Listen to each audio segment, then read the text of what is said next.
Hi guys, this is Eliana from Cluecrewcookin. I'm the chef of that blog, and I thought I would do the Nancy Drew challenge that Queer Dagny came up with, which is where you pick Nancy Drew games from a hat and talk about them for 30 seconds. You pick 5 games. I thought I would do it a little bit differently since I have a cooking blog, so I'm going to talk about the foods that I made for those games. So I got my favorite apron on, I've got my Sherlock shirt on because that's the closest I have to a detective themed shirt. So yeah, here we go. Alright, first one is Secrets Can Kill Remastered. This is actually the first Nancy Drew game I ever played. I never played the original Secrets Can Kill. What I made for this game was just a simple burger. It was my first recipe ever of my blog, so I guess I didn't put as much effort into it as my other recipes, but it was a very good burger, and I made it with a milkshake, and I went for a 50s diner theme, and it was delicious, and it just fills me with nostalgia because it was the first recipe of my blog, and so cute. Anyway, okay. Baby Cluecrewcookin. Okay, so next game. Alright, so the second game is The Haunting of Castle Malloy, one of my favorite games.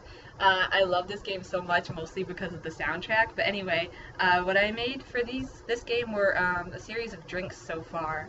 I have the fairy drink, and I can't remember. I made Leprechaun's Lunch. Leprechaun's Lunch was way too minty. I used too much mint extract in it, and it was a little overwhelming. But fairy drink, I recommend. Fairy drink is very good with the modifications I came up with. Okay, next game. Yeah, I know. Okay. So, the next game is... Oh, it's the White Wolf of Icicle Creek. And I also love this game. I love the accents in it, and I actually love the cooking mini games. I hear people complain about the chores in the game all the time, but I think they're one of the most fun parts of the game. For this, I made the Canadian-style breakfast with the Canada bacon and the French toast, and I loved it. It was my first experience with Canadian bacon, and it was delicious. The French toast was the best French toast I've ever made, so yeah, good food game. Love it. Okay, that's 3 games, right? Yeah, so 2 more. Okay, so next game we got Ransom of the 7 Ships.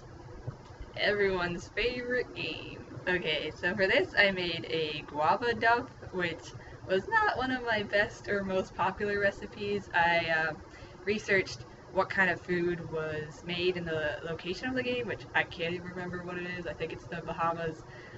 But yeah, that's the main dish that came up. I think it's probably the national dish or something, but it was just total fail. It was a breaded mess of liquidy grossness. I don't recommend it at all.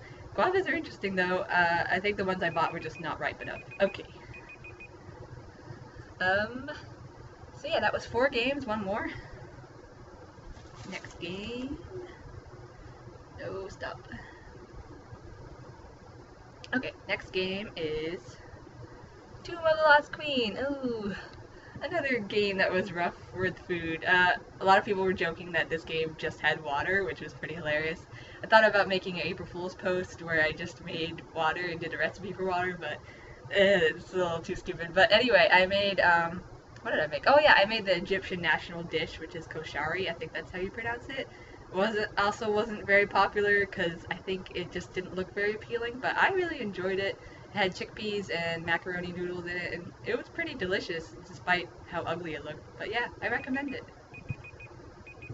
Alright, those are the 5 games, and yeah, thanks for creating this challenge, Queer Dagny, and I hope everyone else in the Clue Crew does it. Bye!